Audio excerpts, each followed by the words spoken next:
학개서 첫 번째 시간입니다. 오늘은 학개서 개관이라고 이게 이야기를 하겠습니다. 서론과 결론을 이렇게 좀 합쳐서 좀 전체적으로 한번 쭉 훑어보는, 쫙 보는 걸 이제 뭐 개관이라고 하니까요. 그 개관을 한번 보도록 하겠습니다. 그래서 오늘 같이 합독할 말씀은 학개서 1장 1절부터 5절 말씀을 합독하겠습니다. 그래서 학개서 전체를 좀 보는 시간이 되겠습니다. 자, 그러면은 학개서 1장 1절부터 5절 말씀을 한 목소리로 합독하겠습니다.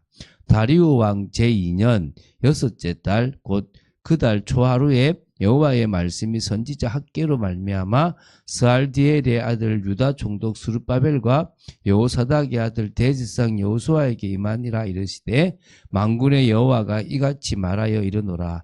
이 백성이 말하기를 여호와의 전을 건축할 시기가 이르지 아니하였다 하느니라. 여호와의 말씀이 선지자 학개에게 임하여 이르시되 이 성전이 황폐하였거늘 너희가 이때에 판벽한 집에 거주하는 것이 옳으냐. 그러므로 이제 만군의 여호와가 이같이 말하노니 너희는 너희의 행위를 살필지니라. 아멘. 학개서는 성전 건축과 관계되어 있는 중요한 말씀으로 많이 인용되기도 합니다. 자, 오늘 먼저 학개의 핵심적인 부분을 좀 보겠습니다. 제목은 저자의 이름을 따서 학개라고 칭했는데요. 학개란 이름은 여호와의 축제라는 의미가 있습니다. 그냥 그 의미가 있다라고 보시면 됩니다. 저자는 이 학개서 자체가 학개서가 썼다라고 얘기를 하고 있고요. 또 에스라서에서도 에스라 5장 1절을 비춰볼 때 저자는 선지자 학개라고 이렇게 우리는 보고 있습니다. 그래서 성전 재건 사역을 촉구하고 독려한 첫 번째 선지자이지만 구체적인 이력은 알려지지 않았다고 보시면 됩니다. 기록 연대는 학개서에 수록된 4편의 예언의 초두에 보면은 각각 명확하게 기록 시점을 딱 밝히고 있습니다. 그래서 바사 제3대 왕인 다리오 1세 제2년 곧 BC 한 520년쯤 9월에서 12월 사이에 짧은 기간에 이 학개서가 기록되었다고 보시면 됩니다. 자, 수신자는 바벨론 포로의 그 귀환 직후 BC 한 536년 성전 재건 공사를 개시했지만 사마리아인들이 너무 방해를 하고 그래서 정초식만 시작만 하고 나서 사실은 중단된 가운데 있었던 성전, 근데 거기에 영적 무관심도 있었고 나태로 16년 동안이나 성전이 황폐한 채로 방치되어 있었던 그 상황 속에서 자신들의 육적인 안위만을 추구하기에 급급했던 제1차 포로 귀환 시대에 이스라엘 백성들을 향해서 주는 메시지고요. 지금도 이 성전의 의미가 그리스도로 완성되었다는 것을 알면서 그 그리스도로 옷 입지 못하고 또 그 그리스도를 증거하지 못하는 우리에게도 주시는 메시지지 않겠나라는 생각이 듭니다. 그래서 우리가 그리스도로 옷 입고 그리스도를 증거하는 삶을 살아야 될 줄로 믿습니다. 그래서 내용은 바벨론 포로 귀환 세대가 이게 있지 않습니까? 그 세대가 이스라엘 땅으로 와서 성전을 건축하고 있는데요. 그게 어떤 외부의 문제와도 내부적인 문제 쪽에서 중단되었단 말입니다. 그래서 그때 다시 성전 재건을 하라고 촉구를 하게 됩니다. 그래서 그 촉구에 순종해서 성전 재건 사역을 시작하게 되거든요. 그런데 그 성전이 너무 작아요.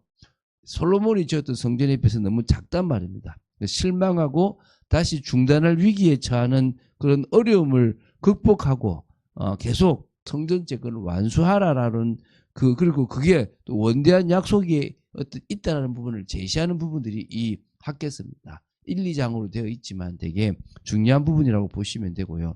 이걸 자꾸 교회 건축으로 이용하시는 분들이 있는데 교회 건축과는 상관이 없다라고 보시면 될 것 같습니다. 성전은 예수 그리스도로 완성되는 겁니다. 우리가 물론 인용해서 성전 건축처럼 교회 건축을 할 때 인용할 수도 있지만 개념 자체가 좀 다르다고 보셔야 됩니다. 그 당시에 성전은 예수 그리스도로 기결되기 때문에 성전을 지으라는 말은 그리스도의 언약을 회복해라 이 말인 거지 지금처럼 교회당을 크게 지어라 이런 개념으로 보셔서는 안 되는 겁니다. 학개서는요 12권의 소선지서 중에서 10번째 책이고요. 바벨론 포로 귀환 이후에 쓰여진 세 권의 책이 있습니다. 그 학개, 스가랴, 말라기, 그 중에서 이제 첫 번째 책입니다. 그래서 우리가 이제 이어서 이 소선지서를 마지막으로 끝내게 될 건데, 그래서 새해에 스가랴서와 말라기서를 이렇게 이제 보게 될 겁니다. 그래서 학개서는 BC 520년 6월에 재개했던 스룹바벨 제2성전 성전 공사의 전후 상황을 배경으로 제2성전 그 건축 공사의 재개를 촉구하거나 이제 어렵사리 전개됐던 공사가 계속되도록 격려하기 위해서 선포된 4편의 단편 예언 선집들입니다. 그래서 1, 2장으로 되어 있지만 4편입니다. 그래서 1장에 1편이 있고요. 2장에 제2편, 제3편, 제4편이 다 있다고 보시면 됩니다. 그래서 BC 538년 바벨론 제국을 완성하고 정복했던, 그래서 바사 제국을 세운 고레스 왕이요, 자신의 제국을 안정시키는 일환에서 바벨론 사람들에 의해서 바벨론 인근 지역으로 강제 이주되었던 약소 민족들을 다시 본토로 귀환시키고요, 국가 재건을 하도록 허락했어요. 그러니까 이스라엘 백성만 간 게 아니라 다른 민족들도 가게 됐는데, 사실은 하나님은 누구를 위해서 가게 하셨단 말입니까? 이스라엘 백성을 위해서 가게 하셨다는 겁니다. 그래서 그걸 고레스 특별 칙령이라고 얘기를 하는데요. 그 칙령에 의해서 유다의 출신 포로들도 각자의 의사에 따라서 간 사람도 있고 안 간 사람도 있는데 귀환을 하게 되는 겁니다. 그래서 예루살렘 도성과 성전을 재건할 수 있게 됐습니다. 그런데 먼저 예루살렘 성전을 재건하게 되는 겁니다. 그래서 남유다가 결정적으로 무너진 BC 586년에 예루살렘 함락 이전인 BC 605년 이 바벨론 제1차 포로 사건 때부터 실질적으로 시작됐어요. 뭐가요? 이 포로 시대가. 그래서 예레미야가 70년이 되면 돌아올 거다라고 했는데, 그 70년 만에, 그때부터 BC 605년부터 시작해서 딱 어떻게 해요? 70년 만에 이제 해방과 회복의 시대가 이제 열려진 거라고 보시면 됩니다. 그래서 이제 칙령이 반포됐잖아요. 1년 뒤에 BC 537년 이제 스룹바벨이 한 4,000명을 이끌고 1차로 유다의 이스라엘 땅으로 귀환을 하게 됩니다.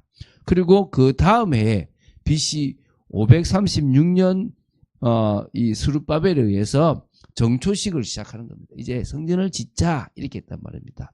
그런데 이 사마리아인들이, 북에 있는 북쪽에 있는 사마리아인들이 너무 성전 공사를 방해해요. 그래서 중단되고 말았습니다. 그리고 나서 이제 뭡니까? 이게 이제 그 반대된 게 아까 말씀드렸지만 사마리아인들의 질시 방해 공작이 있었고요. 또 고레스를 이어서 캄비세스 2세가 이제 또 왕이 됐는데, 이 사람이 또 너무 이 이스라엘 땅에 무관심해서요, 고레스가 했던 약속들을 별로 이렇게 중요치 않고 원조를 중단해 버리게 됩니다. 그러니까 오히려 이제 주변에 있는 나라들이 이제 방해를 해요. 그래서 이런저런 이유로 16년 동안을 이 성전이 정초식을 시작하고 나서 이렇게 재건을 못하게 된단 말입니다. 16년 동안 방치되는 속에 이제 모르겠고, 이거 하나님 자녀라는 것도 모르겠고, 역사의식도 없고 모르겠다, 나는 일단 먹고 살고 보자, 자기 일들을 했단 말입니다. 그런 가운데 BC 520년 6월 무렵에 학개 선지자를 통해서 이 포로기안의 신세들을 향해서 오래 중단되고 있는 이 성전 재건 공사를 해라, 촉구해라, 하나님의 뜻이다, 너희들이 지분이 있는데 왜 성전이 없냐라고 이렇게 이야기하게 됩니다. 그래서 이제 그걸 통해서 이 성전 재건이 시작되는 거죠. 그래서 이 메시지를 거듭하게 되거든요. 그래서 학개 선지자보다 2개월 뒤에 또 스가랴 선지자도 일어나서 성전 재건 사업을 이제 독려하게 됩니다. 그래서 이제 결국은 그 결과 BC 520년 6월 말쯤 재개된 성전 공사가 BC 516년 10월에 마침 완공을 보게 되는 겁니다. 그때까지 이제 계속 이렇게 푸시를 하게 되었다는 거죠.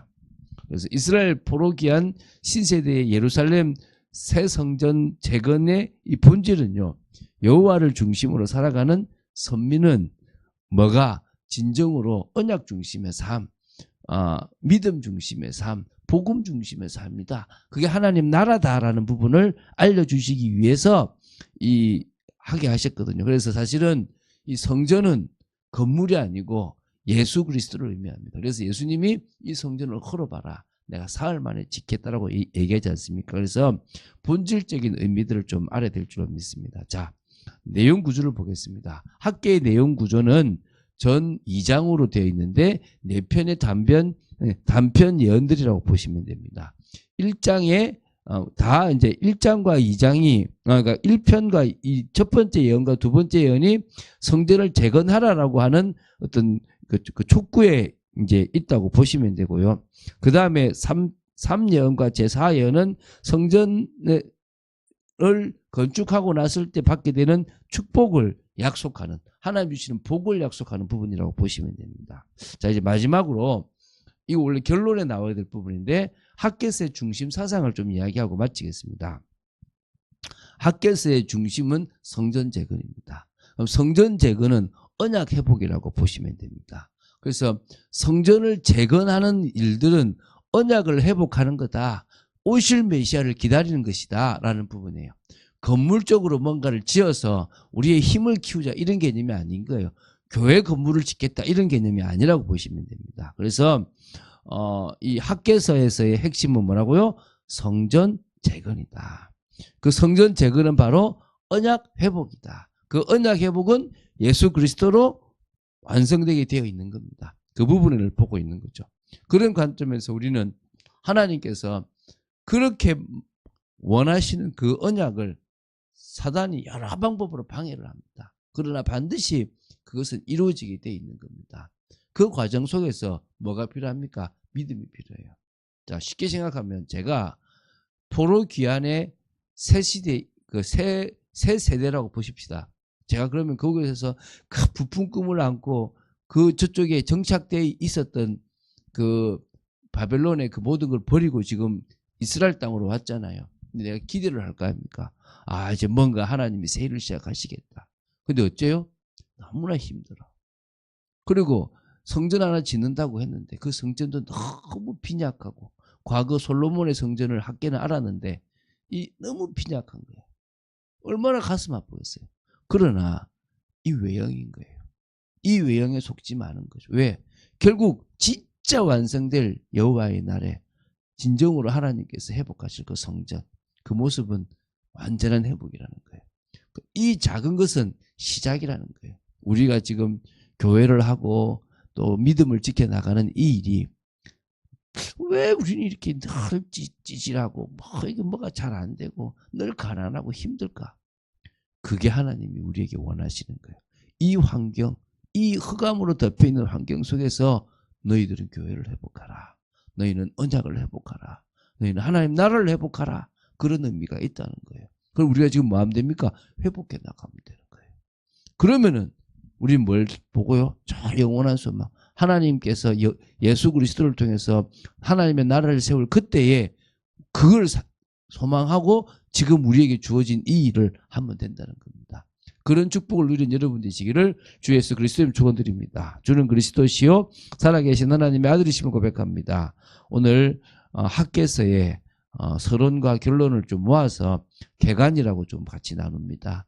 아버지 하나님, 저희들이 이 말씀을 통해서 하나님이 원하시는 전체적인 것들을 볼 수 있도록 역사하시고, 이제 저희들이 1장, 2장을 볼 때 하나님 더더욱 은혜 속에서 하나님 주시는 메시지를 보고 이 시대에 우리에게 적용할 부분들을 볼 수 있도록 역사하여 주시옵소서. 주 예수 그리스도 이름으로 기도드립니다. 아멘.